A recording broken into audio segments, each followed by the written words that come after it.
My daughter, female 28, is marrying a woman, female 28. And my husband and I have been trying to be as involved as we can be without violating our conscience or who we are and what we believe in. Ever since our daughter opened up to us about her relationship, we've been staying open-minded, praying, communicating with her about it, asking questions, researching, welcoming the girlfriend into our home, and getting to know her, attending online therapy with an LGBT counselor that our daughter paid for, and just overall trying to be a loving presence in our daughter's life. It's a process, and my husband and I have come a long way from where we were. But sometimes we still come across these that our therapist calls blocks of resistance that hold us back from supporting our daughter in the way that she may want us to in that moment. And what I really appreciate about this counselor is that she takes our situation into account as well and is willing to speak up for my husband and I. A few years ago, when our daughter wanted us to attend a gay parade with her, we were hesitant, and our counselor stood by us by telling our daughter that it was too soon. But other than the gay parade, things have been pretty smooth up until now. My husband has drawn a hard line about attending the wedding. I was sort of on the fence about attending, but I decided to stick with my husband. Our daughter is pissed. At our last therapy session together a week ago, our daughter said that if we didn't come to the wedding, all the work and progress that we had made would mean nothing to her, and that she would not want us to be part of her life. Again, the counselor spoke up for us and told our daughter that everyone had their hard boundaries that they would absolutely not cross, and that instead of making ultimatums, it would be better to consider the overall picture rather than letting one moment be the deciding factor of the relationship. I am paraphrasing, she said it much better, but I think I got the main point. The counselor talked to me privately afterward and told me how her parents hadn't come to her wedding and they eventually made up 30 years down the line. But that was 30 years of memories that they both had missed out on. Yet, when she talked to her parents about it recently, they said that even as much as it had hurt them not to go, they would have made the same choice because it was just something that they strongly disapproved of. She ended by telling me that she wasn't going to tell me to go or not to go, but to really consider all the pros and cons. Now the top comments. An LGBTQI+ Christian weighing in here. It is quite clear that your views are prejudiced, and whilst I appreciate you have been trying to work with your daughter on this, I do believe you are undoing all of that progress by not going. She wants you to be there for a moment when she makes a wonderful lifelong commitment to someone she loves. Because that is what it is. Love is love regardless of gender. God will never step in the way of what I hope will blossom into a beautiful marriage. How can you be against one of the most wonderful aspects of human nature? Please go. She wants you to be there.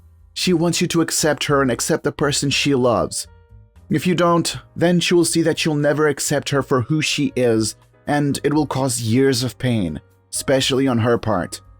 You're the a-hole. I love that you're trying therapy, but your daughter is right. You're acting like there's some middle ground here. The cold hard truth is you either accept her as she is, as her creator made her, or you don't. If you don't, why bother? If you do, then this is how you show it. The middle ground exists in not joining the parade or not putting a pride flag on your house. It is not, I love my daughter, but it's weird and gross and against my beliefs, so she gets a pass in theory, not in public. I'll continue rejecting other lesbians politely, and that's fine. I won't change my church, habits, thoughts, actions that show my consistent rejection of who my daughter is, but that's okay because faith. Ultimately, you will have to choose if you accept this or not. That is your choice to make. Do you actually accept her or not? That is where she's expecting therapy to lead to. That is the point of this. Give the relationship every possible hope of succeeding. Do you see yourself reaching acceptance of her as she is? When? My mom is a nightmare and she's always disrespecting people's boundaries while also being entitled. She never liked my wife, not for any serious reason other than the fact that I got married and she couldn't stand seeing me moving away from her. My wife gave birth 3 weeks ago to our healthy baby girl. My mom insisted she wanted to be in the delivery room, but my wife only wanted me and her mom in there. But my mom was on the hospital lobby screaming about how she deserves to experience the birth of her grandchild. Whenever my mom visited our house, she would always nitpick everything and judge my wife for being a horrible housewife, and claimed she'd be a bad mom as well. Since those remarks, my wife has lost her temper and doesn't want my mom to visit again. And I understand why. Nobody would like to be humiliated in their own house. After my wife gave birth, they kept the baby in the hospital to monitor her for a few days. My wife recovered at home. We got our baby girl back home eventually, and the grandparents wanted to meet her. My wife said she'll only be okay with my mom visiting this once for the baby, as long as she doesn't make any remarks. My mom promised she wouldn't be out of line, but as soon as she stepped on our porch, she started commenting on our front yard not being clean and that my wife is ridiculous for not cleaning it before getting the baby here. My wife lost her temper and said that she lost every visiting privilege from now on and that we'll take the baby to her house to meet her once we feel like it. It's been almost 2 weeks, and my in-laws have met the baby, so had my father. My mom still hasn't, and my wife doesn't want to see her, and she won't let the baby out of her house yet because she's only days old. My wife had a doctor's appointment yesterday, and I'd stay home with the baby.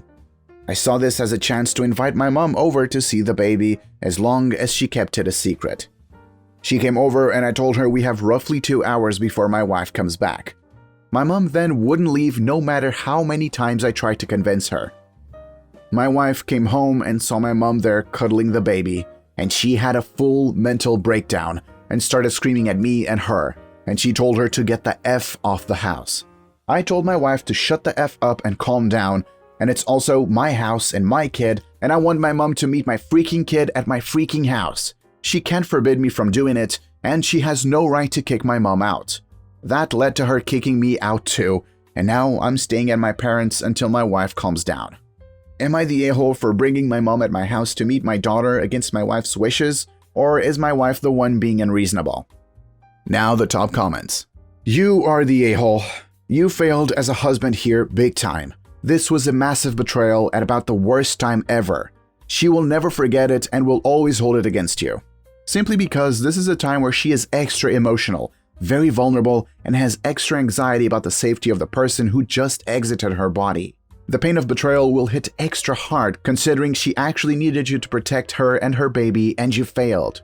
Not only do you reward your mom's abuse of your wife during a delicate time emotionally and physically when she needs your protection, you did so in a way that was sneaky and underhanded. Your postpartum wife, who is still bleeding from pushing out your baby, can't trust you to put her first.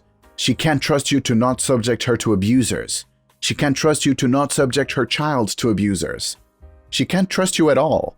Honestly, prioritizing your mom over your wife at any time would be bad. But directly after birth, nuclear. You probably just imploded your marriage, to be honest. You might not understand the sheer amount of damage this did, but it's huge. Your wife just ripped her body in half to give you a child, and the first chance you get, you fully and completely betray her with lies and sneaky crap. Then you verbally abuse her? Like, dude, I don't think you're getting invited back into the house. She might be serving you divorce papers instead. That's how huge of a betrayal this was at the worst freaking time ever.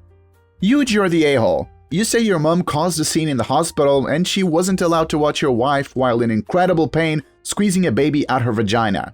Your mom then went to your house, criticized your wife for not cleaning the yard while heavily pregnant. Why couldn't you clean the yard yourself? Why didn't you stand up for her? Then your wife set boundaries to prevent your rude, cruel, critical mother from emotionally stressing her while she is trying to be a mother to a newborn, and you totally disrespect those boundaries and let your mom visit anyway as long as she lies to your wife like you were going to?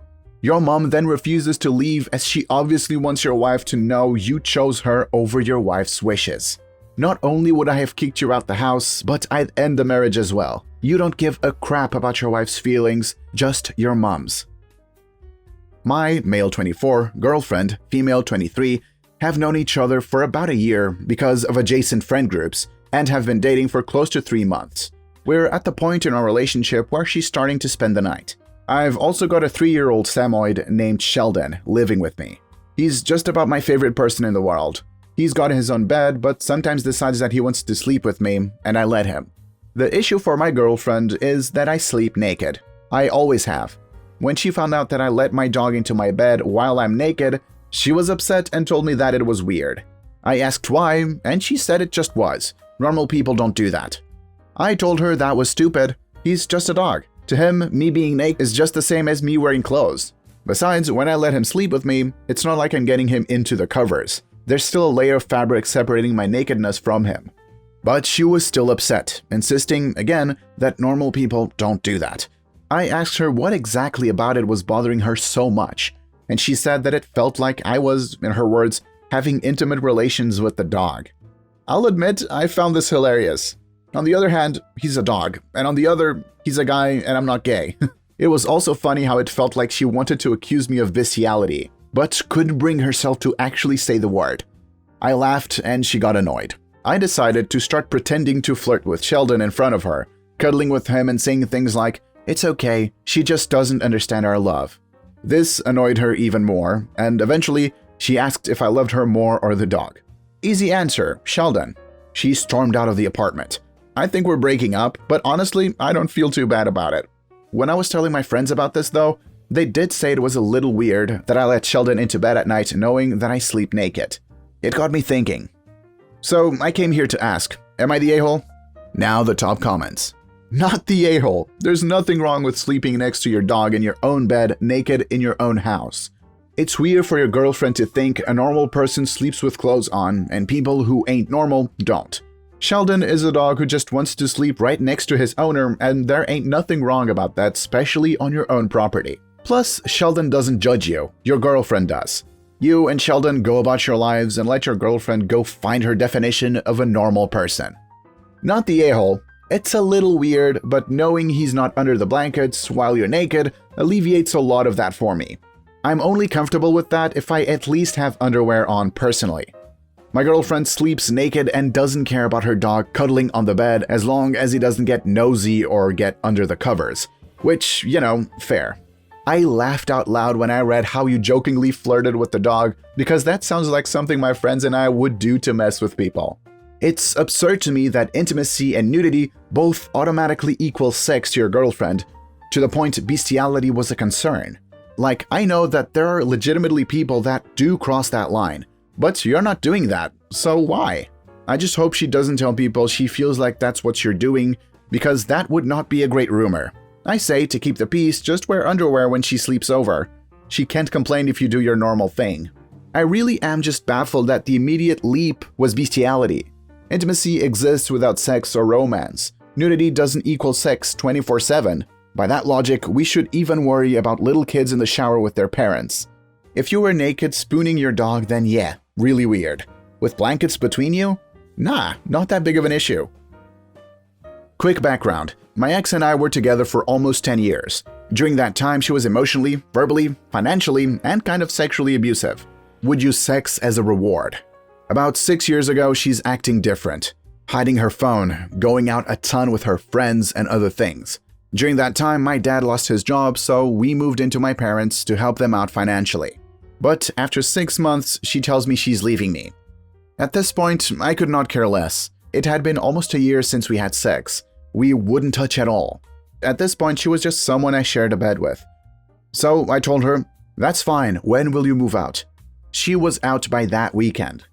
Turns out she was also cheating on me with a coworker and got pregnant. I should state that I'm a lesbian, so there is no chance it's mine.